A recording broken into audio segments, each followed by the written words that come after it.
hold this up, please. I think that would be All right, good. so I'm holding this up here, and we're going to have a nice little discussion. That's at here. my request to have him hold the book because Zendor the Barbarian. Uh, we're here talking with Bruce Benefiel, also known as Zendor the Barbarian. And I'm curious, on the front of that cover, it says the new millennial myth. Yet in the book, there's a paragraph that's italicized that is revealed to you what you are to do with the New World Order. So in my third reading of this book, why you call it a myth when you have been told that you're to bring in the New World Order. So that's real. And why I am doing this interview is because I find your books very real and believable.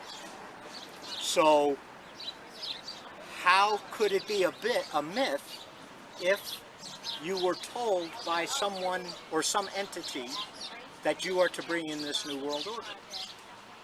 That's a great question, and let me answer it this way. Has it been done before? Has what been done before? Any world order that is in harmony of people and planet?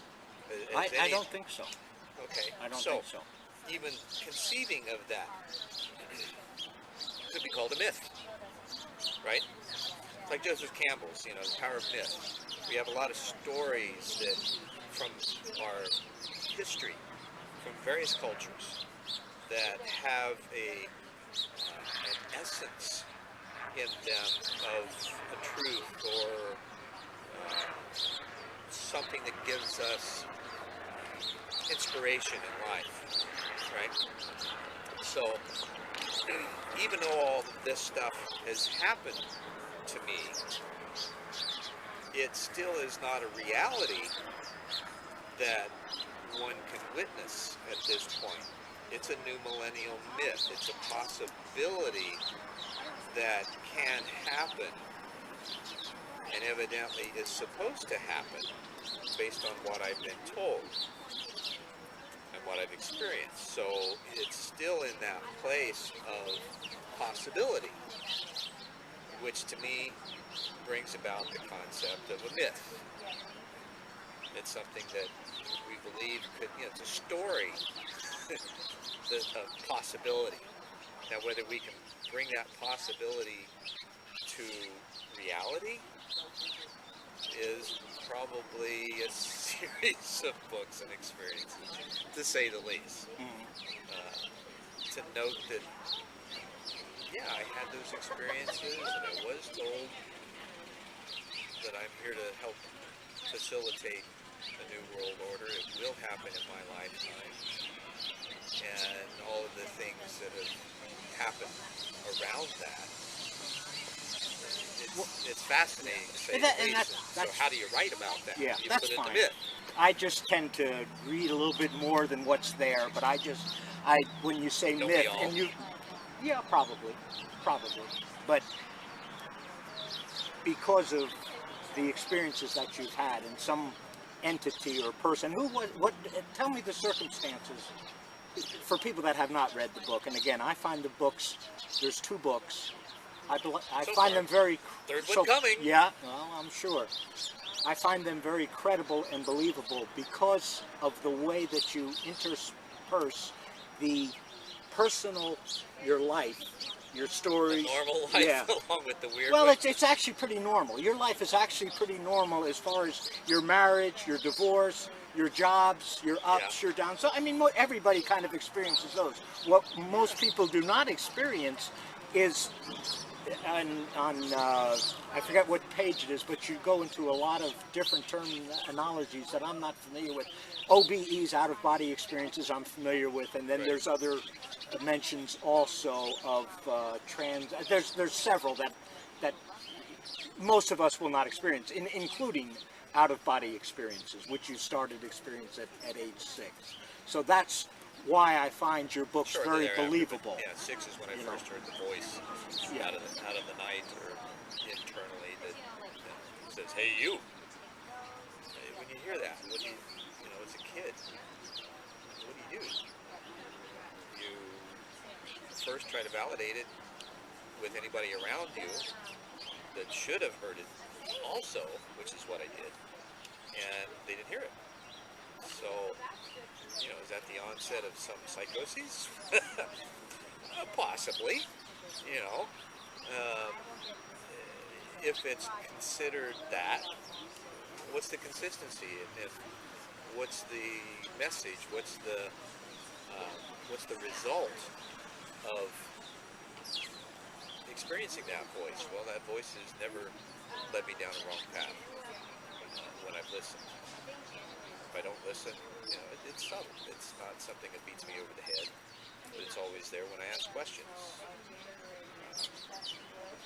At any rate. Okay. So I started with the OBEs at 6. I think where you were going was describing the experiences as a teenager that you were referring to. Is that what? Yeah, along those lines, other than the fact that, getting back to that paragraph in the book, that when you were told that you were to introduce the New World Order or be a part of, or something you'd like to to that know effect. how that happened. Yeah, how that happened, and the connotations of New World Order to most people do not have positive connotations.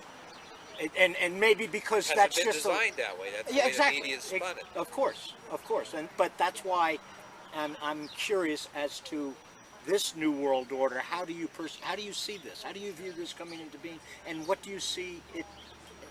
How do you view that? Well, there's several questions there. Let me start. Yeah.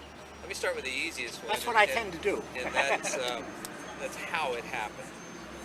As a teenager, I was actually 18. I said in a previous interview that one of the first ones on camera ever about it was that I was 17 at the time, and reading or listening to it, I was thinking, why the hell did I say that? Because I knew better. At any rate, I was 18. I was at Ball State University, Muncie, Indiana, Dave Letterman's alma mater, for those Dave Letterman fans. And I had had emotional experience because when I returned home to ask a girl to marry me that I thought I was in love with, and I had broken up with her before I went to school, which was a couple months prior to that. Went back to ask her to marry me, and she was already married. Yeah, that's kind of how it felt. Is how that truck sounded, it just pummeled me. So I went back to school, and I got down on my knees, feeling like I had nothing. And so I got on my knees and I prayed to know truth. And my prayer was, Father, I want to know truth, and I'm willing to die for it if necessary. And about a week later, I came back from class. This was the honors dorm. I was in pre-med program. And got back from class. I put on a album by Journey. It was their very first album. Got to the second song called In the Morning Day. And between the vocals and the vamp, this voice I'd been familiar with since a kid asked me by name, said, Bruce, are you willing to die for what you believe in? My first thought was, oh shit. My second was Christ consciousness. My third was cosmic consciousness. The distinction being Christ consciousness was in body, cosmic is formless. And then I said, yes. So immediately this guitar riff comes up, and it sounds like a rocket ship taking off. And so I leave my body effortlessly. And I turn to look at my body laying across my dorm room bed. I turn back to look where I'm going, and immediately I'm engulfed by white light. No sensation of movement or anything. I just turned around and looked, and it was there. And you're conscious. Fully. And no drugs. And it was mid-70s, so that's a legitimate question. As an impetuous teenager, I knew that I was not dead because I could think. All I saw was white light. I could not see my body. or feel any tactile sensation.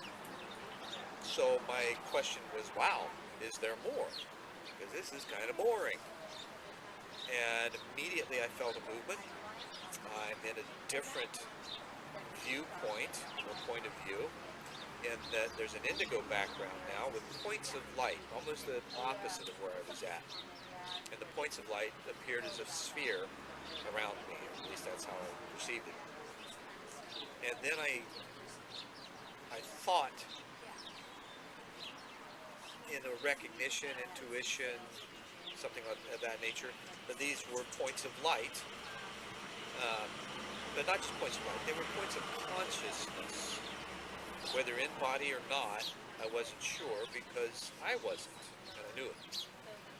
And the voice at that point picked back up and said, these are those that you are to work with in order to facilitate a new world order.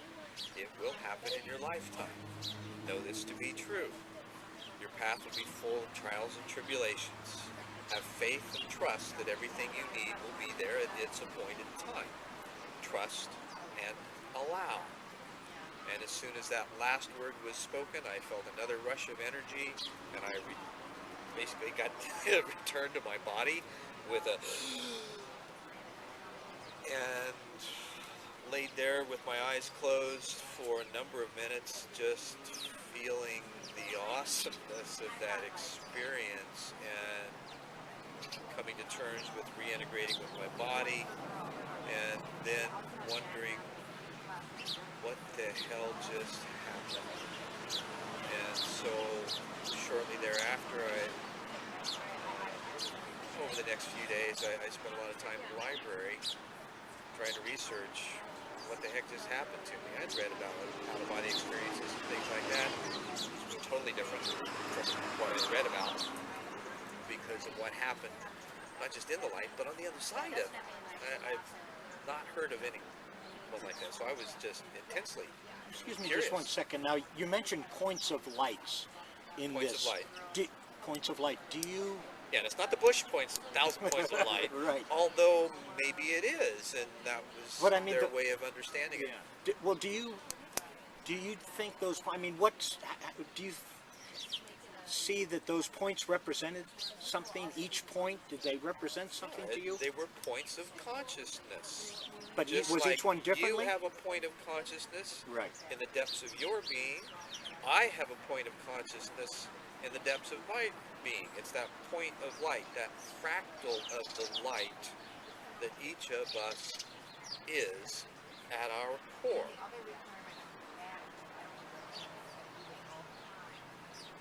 That's how I see it. So this was a few years ago, to say the least. More than 20. Yeah, 1975. Oh, it's a few years have passed. What has happened in your life that has given you any indication as to what this new world order will be? Has there been anything significant as to what this new world order will be? That's a great question. I don't know if I have a very succinct answer for that, other than harmony among people and planet. Now, what's that look like? So my questions after being told that have been basically how's this new world order, take place, and what do I need to do to prepare in order to fulfill that? What do I need to do? Who do I need to be? How do I need to be? More importantly, what needs to be done, and how can I accomplish that? What do I need to do in order to prepare?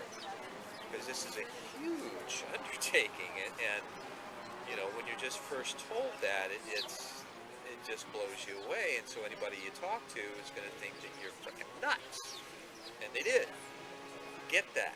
I wrote a piece many years later called The Messy Antic Complex, and I even spoke at the 2010 International Association for Near-Death Studies annual conference. So I'm speaking to a bunch of clinicians now that I had hoped would want to hear what I had to say 37 years prior, or 35 years prior. So it took me 35 years to go from being thought I was nuts to actually having somebody wanting to listen because of the research and study that's been done on near-death experiences. Right. So, but the process of that has displayed itself in various roles and job opportunities, learning how, picking up skill sets and then grouping that skill set in various ways and finding others that have similar things and then thought about, okay, if this, I get harmony with people on the planet. Right. How does that look? What do we need to do? How do we need to be? What are the things that promote it? Not what we don't want. Because if you put the energy into what you don't want, you're going to continue to have what you don't want. So understanding how consciousness works, and some people call it the law of attraction. Okay, that's right. one thing. How does it work? Well, you produce what you think and feel consistently, and how you think and feel consistently. It reflects back to us on so many levels that most of us are completely unobservant or unconscious of.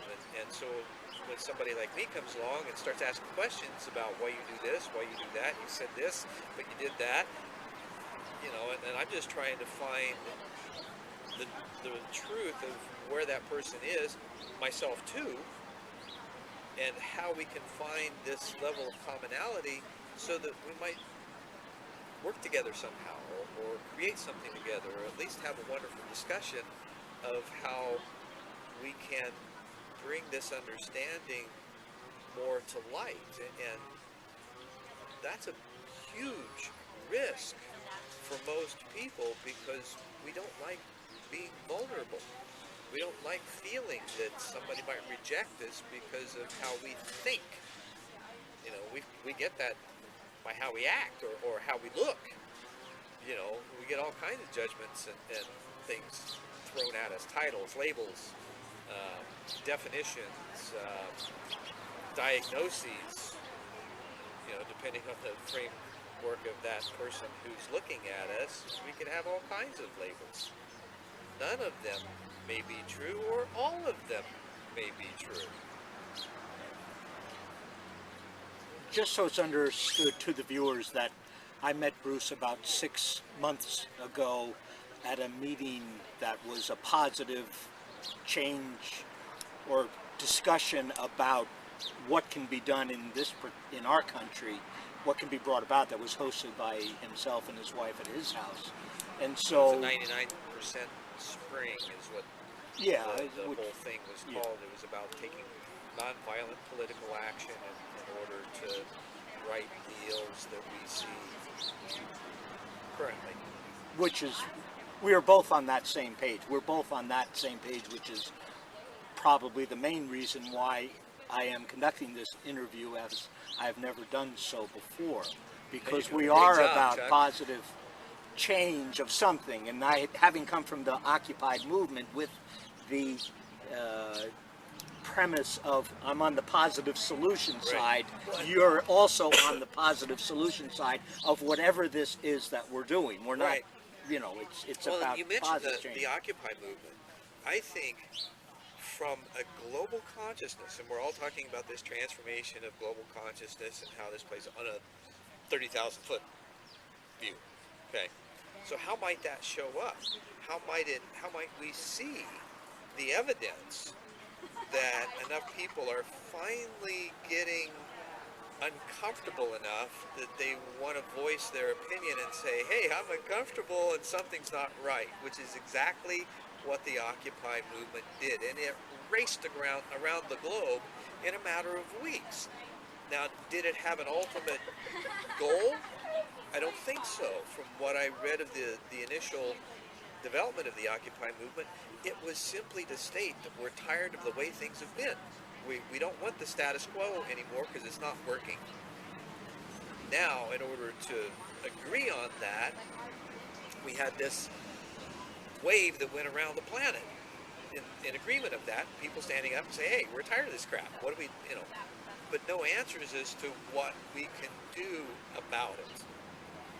That takes a lot of effort of people getting together and discussing and getting over their own prejudice and bias and all of those kinds of things. And we all have them. But to come to that point where then people can actually talk about, okay, what can we do locally? What can we do politically in our own cities, towns, states, countries? How do we bring people together to find commonality and to look for solutions that are probably right in front of our faces, but the economy that we engage in generally dictates that we're going to go down a different path because it's been that way for a while. So how do you take a huge river and divert it? Well, things were happening. There was a lot of different opinions in there. In my opinion, it was pure democracy at work, which takes time to mold into an agreeable thing, as opposed to in many of the countries where revolution just happened, people, mass mobs and so forth. Right. We were trying to work, and because we had every form of personal there, we had doctors and lawyers and people from the streets and every kind of individual there. So it was still, in my opinion, pure democracy at work that got thwarted a little bit too soon. And so it was a very interesting experience, but it still doesn't change the hearts of many people that real change is about. Now, earlier we had a little discussion about about what are the kinds of people. Now, I myself, I happen to be a Christian, okay, and we had some discussions about this. Do you consider yourself in a Christian to discuss with an individual out-of-body experiences, spaceships, Ashtar and Athena, which we'll get to in a minute, and a lot of these different things that most Christians would not even listen to. They would walk away. They would not pick up this book, etc., etc. I believe it's in page 81 of book 1. You say that you find that Christ to be the epitome of all of the learned masters up until this date. To me, that means that he combined everything good and is someone that we, combined with other people, should follow, people that had goodness in their heart. Throwing over the money changer table's good. It wouldn't appear so to some. Right. Right. Okay. So there is that edge that he had that we sometimes don't recognize, but he was never life-threatening. He respected life. He restored life. He, to me, was the epitome of life. And one of the things that we miss oftentimes is the story of his ascension. Well, if that's true, how does that occur? That, he says, listen to my words, you shall not taste death in one part of the Bible. Well, what does that really mean? And is that true? And how might that be displayed? And then he goes on to say, all these things are possible and more if you believe. Well, in seeing or at least understanding that there were witnesses to his ascension. All right, so he took his body with him. How does that happen? Nowadays, with the advent of a new science called the quantum mechanics, quantum physics, we're at least seeing the theories and possibilities of how that might have happened, just from a consciousness perspective.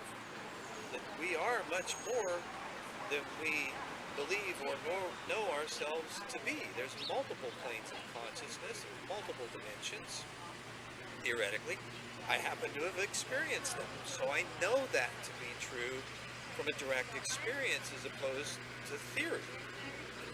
That alone sets Christians on their heels, because most people haven't, whether it's Christian, Muslim, Jewish, whoever it is, without a direct experience, that's a confrontation to your belief system, because you generally allow yourself to experience as much as you truly believe.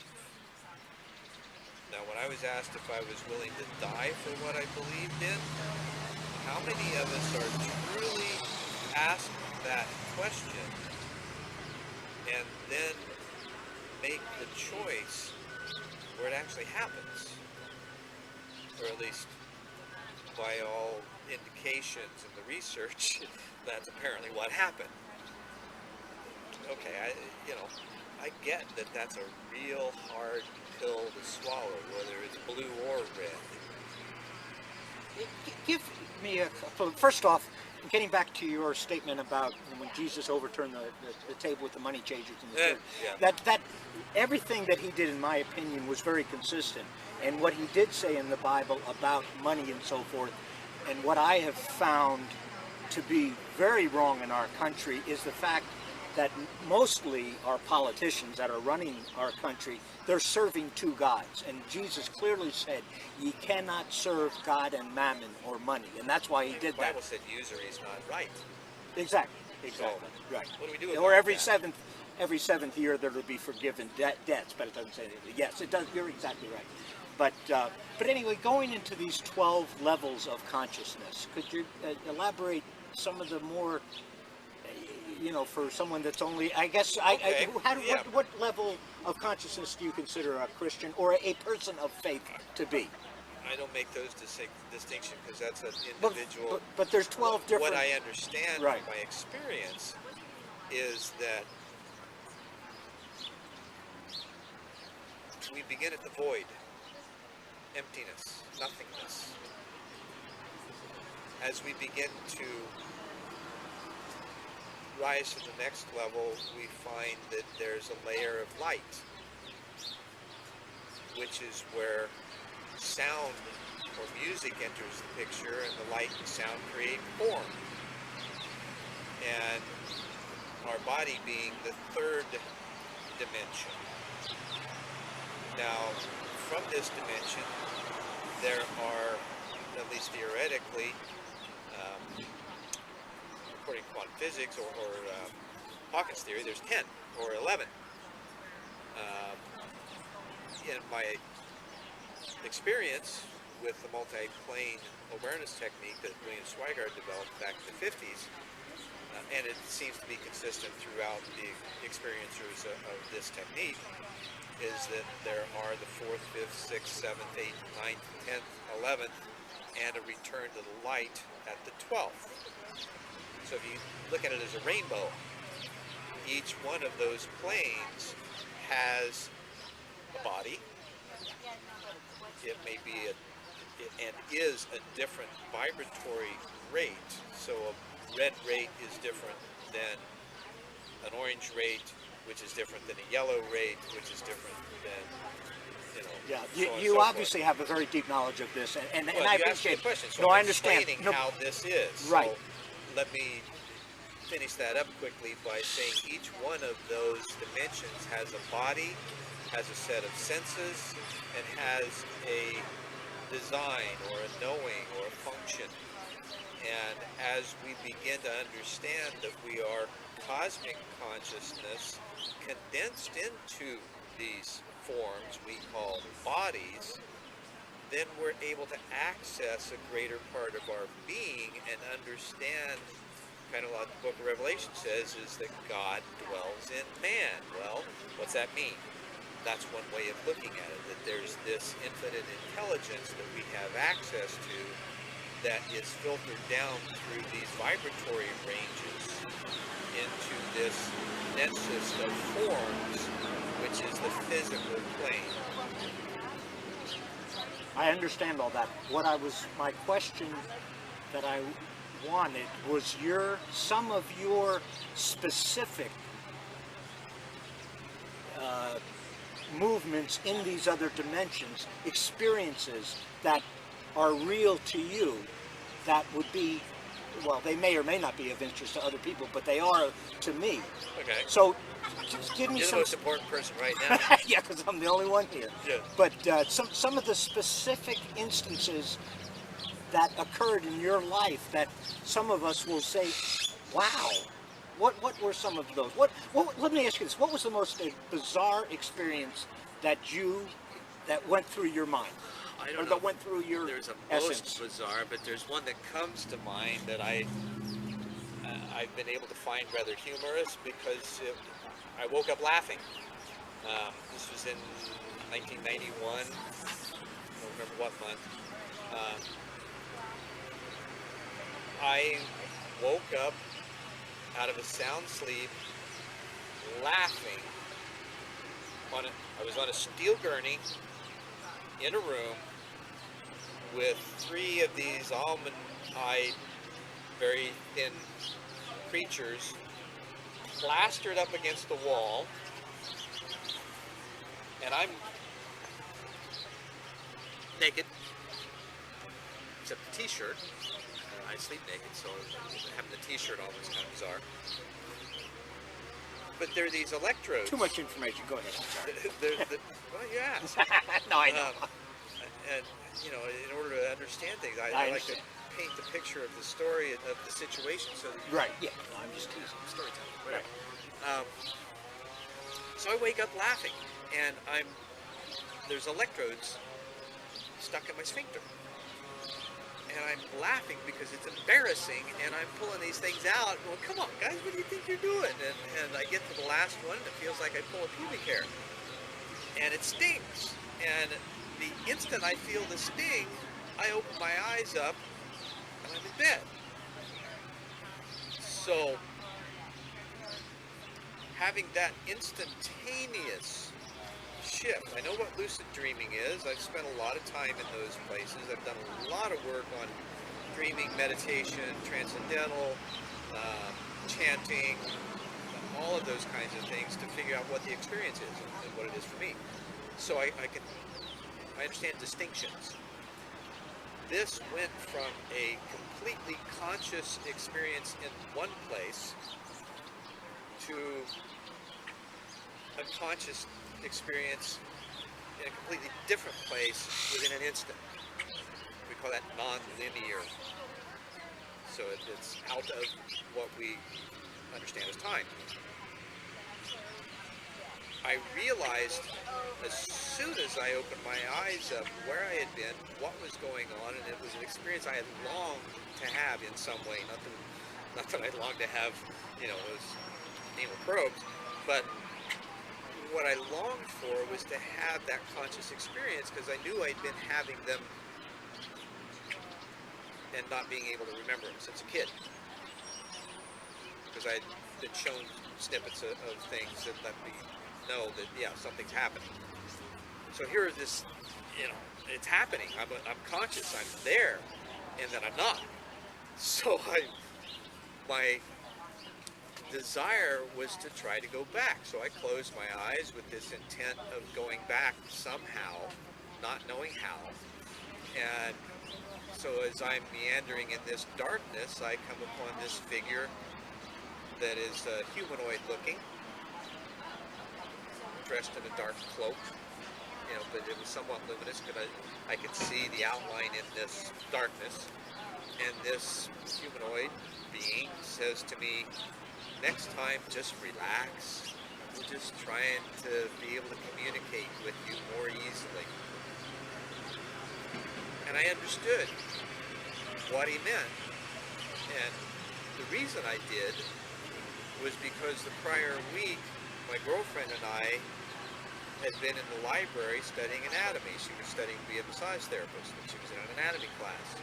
And one of the things that we researched that prior week was the perineum nerve, which ends in the sphincter. It's the direct connect into the central nervous system. So on a science level, if another race were wanting to adjust our central nervous system frequency, where would they go? Where would they plug in? So that's where they plugged into you? That's where they plugged in. Okay, with that Gives thought. new meaning to butt plug, doesn't it? Yeah, yes indeed. Are you familiar with the term Louvion? You had mentioned that, and Only from a friend of mine that was an Incan Indian that had experienced, or at least he had reported, which is a term, evidently he used to say it in like Louvion, Louvion, Louvion, means essentially traveling through space in Okay. times and barriers. Have you ever experienced these types of... I think that was one. It was a non-linear experience where I was Right, yes, yes. simultaneously. Right. I bilocated, I grabbed the guy's shoulder, sat him up in bed over 2,000 miles. He reported back that I did so. Did that at 19. I've been taken across the universe. Okay, go on that. How have you been taken across the universe, and what did you see? Well, And what were the circumstances? the circumstances were I was preparing to go through a multi-level, not multi-plane, awareness technique. And so there was a facilitator sitting next to me. I was laying on a cot, and I had taken a few deep breaths to center myself and get ready to go through this experience. So as I'm preparing, my guide, Zephyr, who I found out, and I've known Zephyr since a teenager. I met him then because I asked if I had a guide, who is he, what's his name. He shows up, did a little research. He was from lived in what is now the southwestern U.S. over 26,000 years ago. So he shows up, and he simply says, "Come." And so I leave my body, and we're traveling through the cosmos at whatever speed we were. Who knows? The speed of thought, maybe. What did you see as you're traveling? Initially, it was a starscape, and then I saw him as a sphere of light with a profile on the front of it of his nose, and I made fun of the size of his nose because he's got a sixth sense of humor with me, so I was kind of throwing it back to him. But I was asking where we were going, and he kept saying, "Just wait, you'll see." And so, in the meantime, we did, I'd seen him in a number of years, so we did a recap on my progress. I asked questions, how am I doing, give me a mission status, and I wanted to know. And so he explained several things, and basically as he was doing that, I saw video snippets of the points that he was talking about in the period of my life that had happened. So it was like a really quick recap. And then as that closed, we came upon this, and I didn't really feel a slowing, although there was a slight sensation. And so we arrive at this three-sun system. There were three luminous spheres. They were huge in comparison to these smaller green spheres that were all around it. The green spheres were the same size. The large spheres were the same size. And the small ones were maybe a dozen. I didn't really count. Not more than that. But the three suns, then, I thought, took one voice and said to me, "We are not only your forefathers, we are also the forefathers of your solar system." And I wanted to ask questions about what the hell that meant. And Zephyr says to me, "Nope, that's it. You got all you need. You'll figure it out." And back we came. I was disappointed. Did you travel back the same way? Traveled back the system? same way, and As according, vivid? and went back to the conversation that we had and discussing, other layers and levels of understanding. And then I returned to my body. And the interesting thing about the process, two things. One is that the multi-level awareness is designed so that the facilitator can ask you questions about what your experience is while you're gone, and you can report back verbally. So it takes practice to be able to do that, but that's where we were at. So he's asking me these questions about what's going on while I'm experiencing, not at the detriment of the experience, which a good facilitator knows how to do. So that was one thing. The second thing is that he kept track of the time. It took us about 8 minutes to get there and about 8 minutes to get back. So I found that interesting. I went on to do some research about the speed of thought. Couldn't find it anywhere with the exception of a book called the Heermans book. And in it, whether it's true or not, I don't know, but it was the only resource I could find that said the speed of thought is 841 trillion miles per second. That's pretty darn quick. So 8 minutes would be in the I don't know if we can even calculate that hundreds high. of trillions of miles, or trillions of miles. Yeah. A lot. Try to figure that one Dang out. far. Further Right. than from Phoenix to Los Angeles. Yeah. Yeah. So, having that kind of experience and then coming back, and it all, the essence of it was in the answer to a question that I had about the Trinity. What it really is. Why do we have it? Where did it come from? Why do we, here in the book of Genesis, God referred to as plural? Why is that?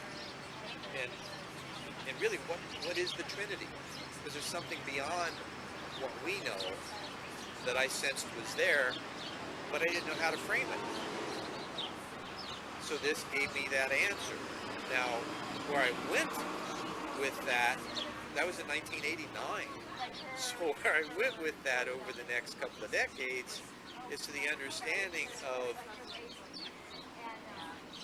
if there's an intelligence and it's in those three components, how would it show up? That's the macro. How would it show up on the micro? And to me, the logical explanation of that would be in the proton, electron, and neutron. Because that's what we have as physical substance. There's only one element that's out of that, and that's hydrogen. So I haven't quite figured out what that means. Okay? But it gives us the hydrogen, essentially gives us the ocean of emotion that we can navigate our ships with in order to land. Loose metaphor as that may be. Right. With that intelligence beyond our capacity of knowing currently, we're all made up, both you and I, and the physical material world are made up of protons, electrons, and neutrons. Now, where I had been with prior to that in the nature of protons, electrons, and neutrons is understanding that we're carbon-based. Okay. What I mean by that, taking it into that proton, electron, and neutron, there's 6 protons, 6 neutrons, and 6 electrons in the basic carbon atom.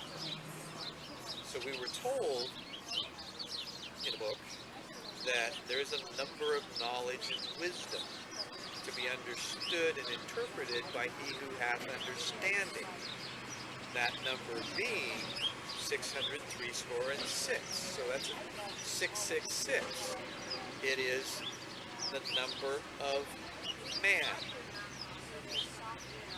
So on a very simplistic level, to me, the truth that reveals makes us all one. We're all carbon-based beings. None of us are any different from that pure physical sense. Now the rest of it is how we've dealt with our perception of truth and responsibility and our fears and all of those kinds of things that have kind of muddied the water. Right. So let me jump to another area just for a second. Okay, in the book you mention interspersed is a couple of instances where you are told, and you've since told me that there's been other times, that you are the son of Ashtar and Athena, which are of the Galactic Command, okay? Which as weird as that may sound, but Gene Roddenberry had something going on. No, but actually it's not as weird as I thought it would be, because I Googled it. And I asked my son, who's a Princeton graduate, and this is what he does. He's into all of this. And he had no idea. So I did Google it, and there's innumerable, I never had heard of those two beings, people, right. Whatever. It's a niche market. Yeah, yeah. So several people have told you that you are a descendant or their son. Yeah. So in your mind, not knowing your being or your beginning, or not really knowing, being orphaned and adopted, exactly, right? Are these people or ascended masters, as you reference to them in the book, I think, are they real in your mind? And if so, what is their purpose? And have they communicated? You've been told by other people, but have you been directly contacted by them?